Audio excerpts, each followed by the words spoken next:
Marathon is Bungie's brand new, bold extraction shooter releasing later this week.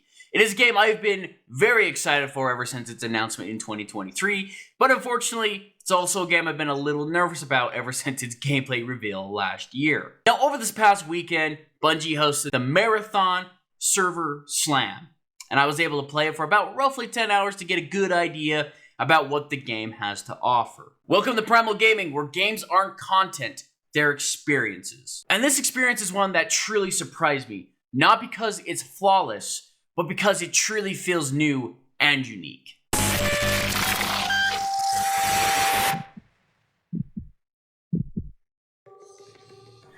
Now, I am well aware that 10 hours isn't exactly a lot of time for a game like this, but I am coming into this from the perspective as a busy working dad who typically doesn't have a lot of time to dump into online multiplayer games like this, and I do typically prefer the more story-driven single-player games and the more casual multiplayer experiences over these sweaty, often toxic, and competitive-style battle royale and extraction shooter type games. As a matter of fact, the only extraction shooter I've really played is the absolutely incredible Helldivers 2, which isn't really in the same ballpark as Marathon, as it's more of a casual co-op experience in comparison. But that's just a little bit of background about me on there. Let's go ahead and jump into Marathon and see truly what resonated with me in this experience, and maybe what didn't resonate so much with me. Now let's go ahead and start with the positives of Marathon. And I do have quite a bit to talk about here. Now I'm not going to be able to hit everything that I want to talk about here, but I do want to go over the main things that stood out to me during this Marathon Server Slam that really spoke out to me and is kind of the main reason why I feel like this game will earn my time after a long day of work. Let's go ahead and start with presentation, the art style, graphics, and music. Look man, I'll say it, I do not care. Marathon is one of the most visually striking FPS games I have probably ever seen. Its graphic realism art style mixed with the drop-dead gorgeous graphics, lighting, and truly impressive performance that makes it stand out above pretty much every other multiplayer game that I have personally ever seen. And I genuinely mean that from the bottom of my heart. To be fair, Bungie has always carried an incredible aesthetic and feeling in their games. I mean, all the way back with the original Halo trilogy and Destiny Years 1 and 2 specifically come to mind. But where those felt like a more natural evolution from the classic Marathon art style, through pretty much Destiny 2, Marathon is simply on another level. I mean, there's just no denying that. The contrast between the bright colors of the characters and the abandoned settlements across Tau Ceti 4, the natural habitats surrounding all of the incredibly dark tones and the implications that are occurring around all make me feel weird and uncomfortable. But that's not in a negative way by any means, but rather in a way that pushes me to want to learn more about this world and the universe and discover more about the environments around me. The runner character classes all look incredibly unique, with silhouettes that, at least to me, are instantly readable from a distance and during a butt-clenching firefight. It's also pretty easy for me to tell what a UESC robot and a runner is, just based off the silhouettes. And this really helps me determine how I approach a fight, avoid one, or even try to make a potential truce with hostile runners. All of this is exacerbated by Ryan Lott's diabolically unsettling score. It's something that I feel really sells this feeling of mystery and uncanny nature of Marathon's setting and lore. Code Race is a track that I've genuinely been listening to ever since it was discovered in that ARG last April, before the game's initial reveal. I've been listening to that on YouTube until they officially released the song last week. It's seriously, it's just so good. And it's a welcome change to Bungie's usual music style, which, to be clear, has always been god tier, but it is very nice, listening to something a little bit different there. Now, let's go ahead and go to the gameplay and feel. Regardless of how you feel about Bungie, especially in the more recent years, they have always delivered in the most important aspects of the game. The gameplay. Marathon is no different, and when I say the gameplay feels impeccable, if you're a Bungie fan, you know exactly what I mean by this. The moment-to-moment gameplay of moving and scooting feels absolutely dialed in. It's responsive and quick, avoiding the clunkiness that so many games with looting mechanics really run into. It's not this brainless looting either, where you're only looking for like a basic color-coded items, nor is it this like bland experience where you really need to analyze every single item when you're looting and just to know what it is. I feel like it has a good mix. The iconography is good enough to recognize something that you're looking at based just off the design with the color scheme, but it's not so brain dead that you can just loot by button smashing and by just like color coding and stuff like that. You actually have to pay attention to what you're looting and why you're looting it. And you genuinely don't need a PhD to figure out what it is you're looking at either, at least for the most part. There's a few exceptions there. It also has this really neat feature when the items in a loot bin actually need to load, so you can't just open up a loot stack in the middle of a firefight and quickly loot through the whole thing. It's like shield swap and everything like that. This really helps prevent a lot of that craziness, especially that I saw during Apex Legends, and I really appreciate this aspect. One thing I also appreciate as well is the core movement in this game. Having a cooldown for the sprint and sliding means you genuinely need to be aware of where you're going and how you're moving there. This makes sprinting between open areas feel important and encourages you to actually move slower through buildings and places with cover. It's a nice trade-off, and it allows you to naturally appreciate your surroundings by, well, actually moving slower. And you're actually going to be able to notice a lot of the environmental storytelling that you may have otherwise missed by sprinting past it and, like, sliding past everything. It's a nice, underrated little aspect that makes a huge difference to me as somebody who's played a lot of these games, and I always feel like I need to sprint and slide and do all these crazy movement mechanics when, in reality, it's actually a lot more fun to really soak in the environment. But, of course, this all leads to the actual core combat, which, genuinely, being a Bungie game, feels amazing. Every single gun that I used felt good to shoot, and was very easy to tell when you were actually hitting your mark or when you were missing. It feels tight and responsive, and it genuinely never felt like I couldn't take part in combat because of the weapon I had felt like buns to use. Even the most basic weapons when you spawn in with a sponsor kit, they felt fun to use. They didn't feel like, you know, pieces of trash that you might pick up in other games that are just really hard to control and aim. The combat is really divided into two sections here. The PvE combat against AI enemies and the PvP combat against actual real players. To start with PvE, for the most part this feels pretty good to me. The UESC robots, or robos as I tend to call them in the actual game, are for the most part a legitimate challenge without feeling like I'm getting my shit constantly pushed in. For the most part, the robos go down pretty easy, but they will put up a good fight, especially in numbers. While some of the higher classes are actually a little bit more bullet spongy, but nothing to the point where Destiny was, and these guys can be taken down with, you know, good teammate and skills with flanking and using tactics like that. Now, the one exception here I feel like are the red spider ticks that pop up in certain areas, and they just kind of they kind of ambush you, and they're largely pretty annoying, but it's nothing too insulting. Honestly, barely an inconvenience outside of dealing minimum damage and giving away your position when you feel the need to shoot them and when there's a couple of them coming at you. Now, the PvP aspect is where things really start to get interesting, because there is so much variety between the class system that, similar to Apex Legends, there's a lot going on. Really too much for me to get into right now, especially since I haven't played all of the characters. But yeah, I mean, each class has its set of abilities that really changes how the game is played. But at its core, it's still very much a game about positioning and using teamwork and tactics to win gunfights. The time to kill feels long enough that you can usually respond to being shot and even being able to turn the tide of a fight. but, you know, pretty fast enough that I feel like if I have a genuine drop on somebody, I can take them out pretty good with ease.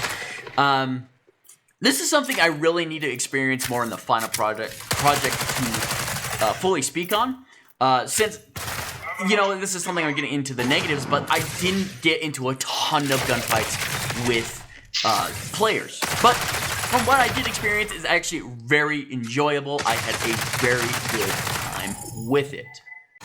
But to cap off the gameplay section here, the question arises, as it does in every FPS game, and, well, general shooting game in general, does Marathon pass the shotgun test? Now, if you're not aware of the shotgun test, that is the key way I look at an FPS game and say, is this game fun? Is the gunplay in this game worth a damn? And that is if the shotgun is good. And I am happy to report that I did, in fact, find a double barrel shotgun. I used it, and I am very content with how it plays. Very much a good shotgun. I like it. It passes the shotgun test.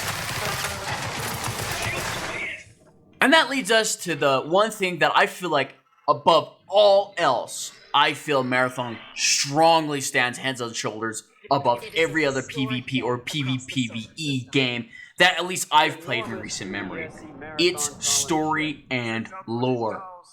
Like, here's the thing. If you know anything about Marathon of old, it's that the story was mostly out of your way in readable terminals, lore terminals, basically. But despite that, it was incredibly, hilariously deep and complex throughout the entire trilogy. I mean, honestly, it was so deep and complex to the point that I still genuinely don't have a full grasp of many of its concepts and really the whole thing that happened.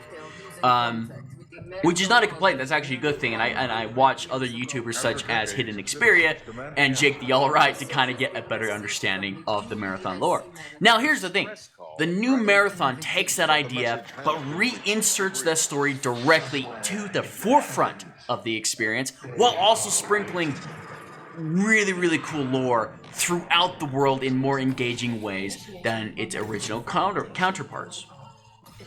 So here's the thing, upon initial boot up, the game drops like this 5-minute introductory cutscene that provides context to the world surrounding Marathon, and specifically revolving around the antagonistic UESC faction and the runner shells that you inhabit, before dropping you into a narratively driven tutorial that gives Destiny vibes, but in a good way.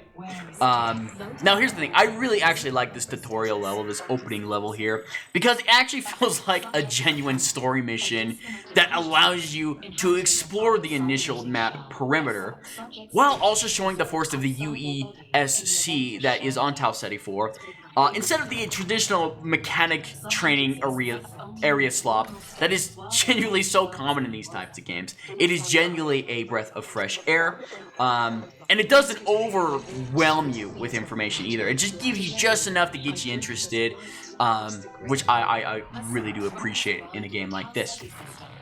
Now, I'm not going to go too deep into the story or anything like that. That's something more for like the Hidden Xperia, Jacob Alright, and other YouTubers. But just kind of as a laydown of the law here, you are guided by this cyber acne agent named Oni, who guides you throughout this tutorial, and afterwards continues to provide story and context in the form of, I would say it's kind of like RPG-like cinematics that you interact with in the menus.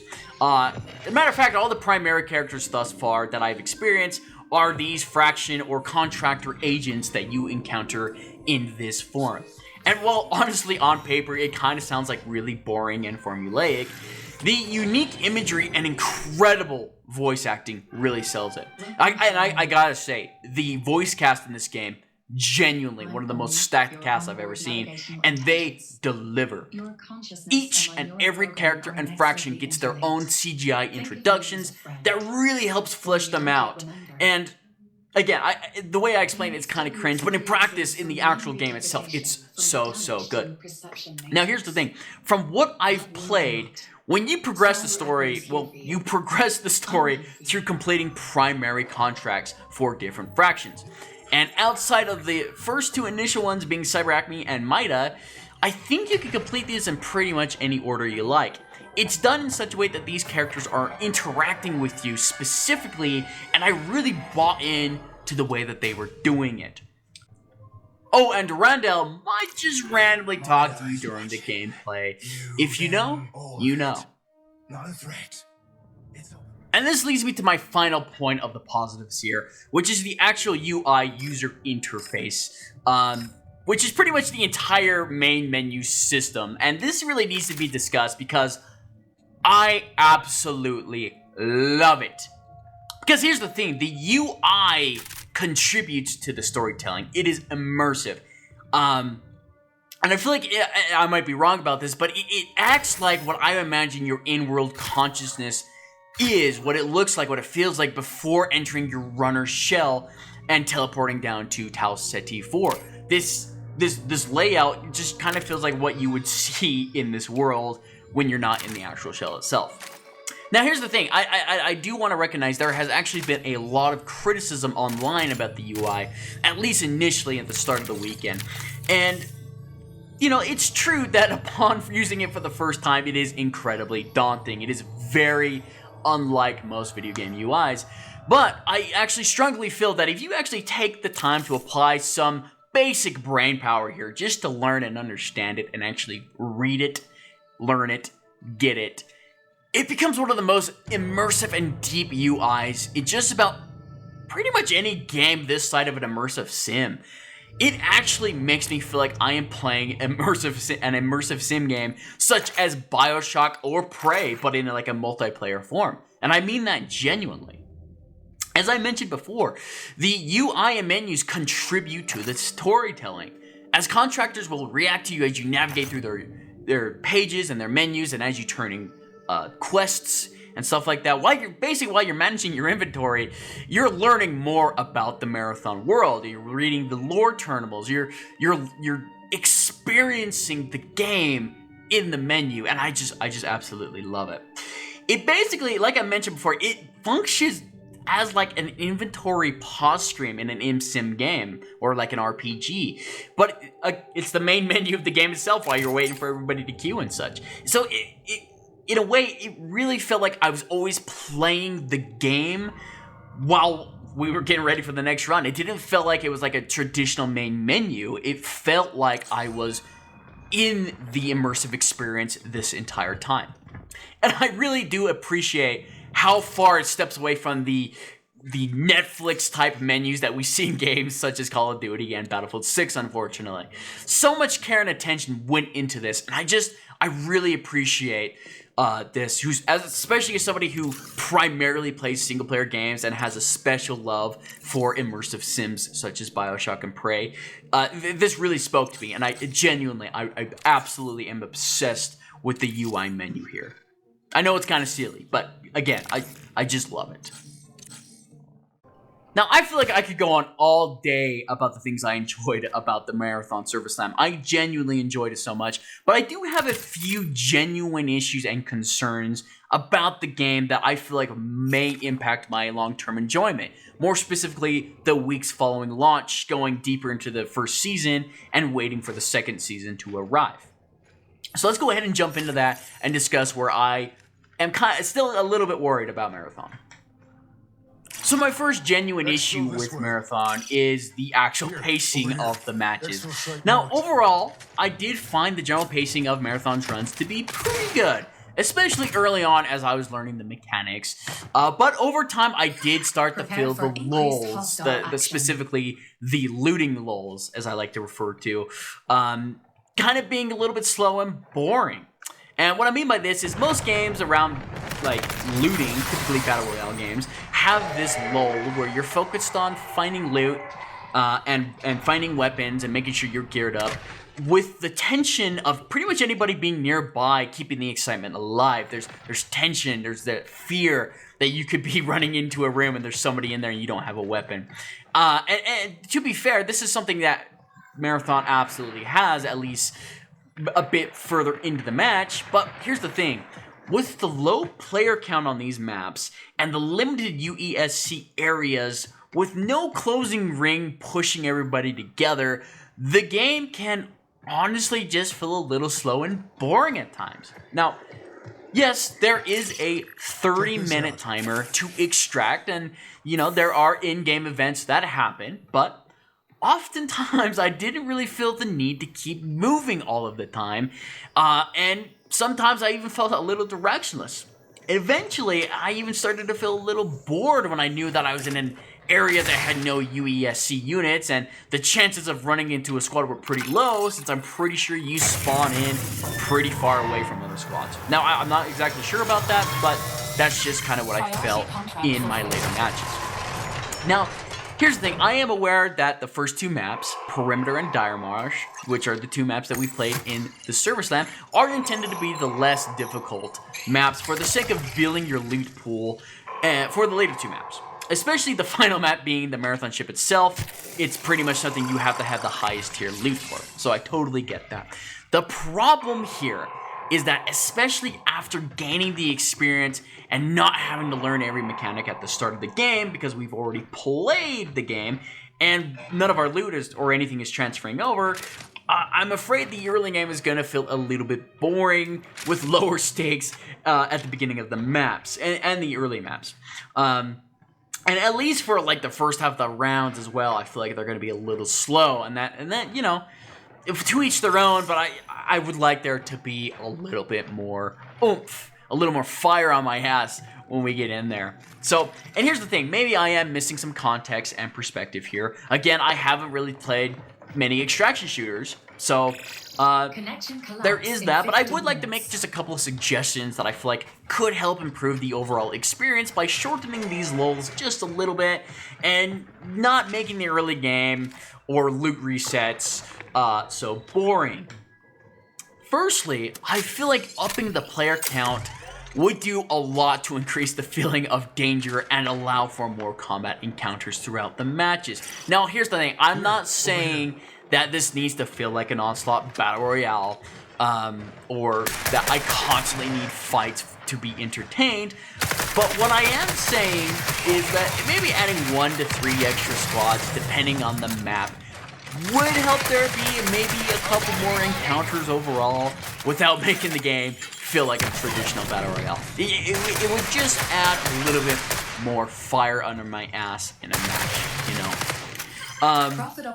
And I think maybe a way to do this as well is that there is this death cult fraction in the game called Arachne, which specializes in PvP contracts. Now, this could be a game that I'm not aware of. This could already be a thing, but doing contracts for them, I feel like after like the first 10 to 15 minutes in a match, if you're trying to hunt down some other players, maybe highlighting a general area where a nearby squad is at some point of the match, while also letting that squad know they're being hunted, might be a good way to help push those engagements happening. Now, you'd have to find better ways to balance this and such. It's just kind of an idea. But with a literal death cult being in this game, I feel like that would be a perfect way for those kind of players who want to do that. Maybe it's 2 squads that have or are working on that contract to engage with each other a little bit more. And I feel like something going along those lines when the middle of the match would help increase the intensity and make it a little bit more interesting. Lastly, this last little idea I had was maybe increasing the UESC presence across the map would do a lot of good for the general combat opportunities, even if it's just basic units, you know, nothing too crazy, but just something to shoot every once in a while, you know. Sometimes I went almost 10 minutes without shooting anything, and hey, I have an itchy trigger finger. I just do. That's just how I play games.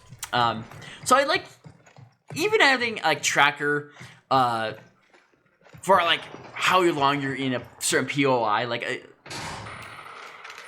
even something as like adding a tracker into the game that tracks how long you've been in a certain POI might have like UEC job trips coming in. Like if you're in there for more than 3 to 5 minutes and you're just kind of camping, they spawn in and come chasing you. Or maybe even introducing the 4, which were the alien race in the original games, which were kind of like the Halo's Covenant, would do this as well or something. I'm not exactly sure how they'd work it in, but that would be a great way to introduce the 4. Now again, these are just general ideas, but the point is, I just feel like there's a little bit too much downtime right now, and I would like to see that improved, at least just a little bit in those early maps. Now onto my second concern here, which is less to do with the actual game design, but more to do with maybe the community, maybe just the way that it's been implemented, but it's that nobody is really using the proximity chat. And that was one of the things that I was most excited to hear, that after Marathon's delay, they were actually going to add the proximity chat. I literally told everyone that I was playing with in person, both online and like in person in the same room with me, to turn on the proximity chat so we can either team up with other squads or talk massive amounts of shits like we did back in the COD Warzone days. The only problem here is being like, I only heard like 2 other people ever use it. In fact, when I went lone wolf in a couple of maps, and I actually did partner up with a couple of randoms who could have killed me at any point, but instead of them using proximity chat, they were just using the old Halo language of teabagging, which, don't get me wrong, as awesome as that was to actually team up with people through that, and I was talking to them and they were teabagging to communicate, that lack of the proximity chat feature being utilized, but definitely felt lacking. Now, here's the thing. Like I said, I haven't played Arc Raiders, but what I've seen from that is proximity chat is a pretty big part of what makes that game special. Especially as everybody likes to team up in that game, which leads to what looks to be really interesting scenarios and even cinematic and funny betrayals. Well, I'm not necessarily saying we need that exact experience in Marathon per se. From what I've heard, the 4th map of Marathon, being the actual Marathon ship itself, will require teamwork between squads in order for you to be successful. And I see that being a massive problem, and nobody wants to use the Prox chat. Now, obviously, I don't know if there's much that Bungie can do on their end to make people use it or encourage them to use it more, at least that I'm aware of. But again, I am disappointed by the lack of use from what I've experienced so far. I had Prox chat on literally the entire time, and I tried to communicate with people, even if it was either screaming at them to meet their maker as I jumped at them with a super shotgun, or was like, hey, you know, you want to team up, or don't kill me, you know, I'm just trying to extract. It was missing, and I just hope that maybe that's just my experience in the beta, and as the community grows and becomes more comfortable with it, maybe the Prox chat will be better utilized. I just really want to team up with other players on the Marathon itself, and I really hope that that is not something that is affected by the lack of Prox chat being encouraged. Another big thing I'm genuinely worried about is actually referring back to what Marathon does best. It's storytelling. Now, my genuine worry here is that even though the story is being told through factions and primary contracts, at some point, I'm gonna probably complete them all, like maybe a week or 2 into launch, and we won't get more story content until the next season, and that's something that genuinely worries me. This is something we've seen in Destiny on numerous occasions, and I'm not sure how Bungie is gonna handle the story between major updates. When you complete like the main story in Marathon's campaign, now I'm not exactly sure how that works, but when you actually complete everything, is it just something that you just start going in to play for the sake of having fun? Like, how does that work? And for me, the story in this game is such a massive draw, and to the point where not being able to continue interacting with these fractions characters, my interest in the game will almost certainly fade until the next season drops. Even though the game is absolutely fun as hell, the story is why I'm here, man. The story is why I'm here. Now, granted, it's not like I'm going to be pouring dozens upon dozens of hours into this game every week or weekend, especially since I am far more interested in playing single-player games on my time off. But even if I play a few hours a week and I get through all the accessible story content, it'll certainly affect how I approach the game. And if there's no, like, story to come to, there's no, like, reason to invest my time to learn more about the world of Marathon, I kind of might as well go play Battlefield 6 instead for that casual multiplayer cinematic experience that I vibe with so much, instead of this sweaty PvPvE stuff. That's just the honest truth, to be honest with you. Overall, I really did enjoy my time with the Marathon Server Slam, and I will be buying Marathon at the $40 price tag. At best, this could be the next big thing in online multiplayer gaming, and at worst, it'll be a good time for a couple weeks. But remember, at the end of the day, games aren't just content. It's about the experience. And if your experience with Marathon Server Slam meant something to you, I'd love to hear why. What resonated with you? What maybe didn't resonate with you? What was your experience with Marathon so far? Go ahead and let me know down in the comments. Now, this has been Primal Gaming, and I'll see you in the next experience.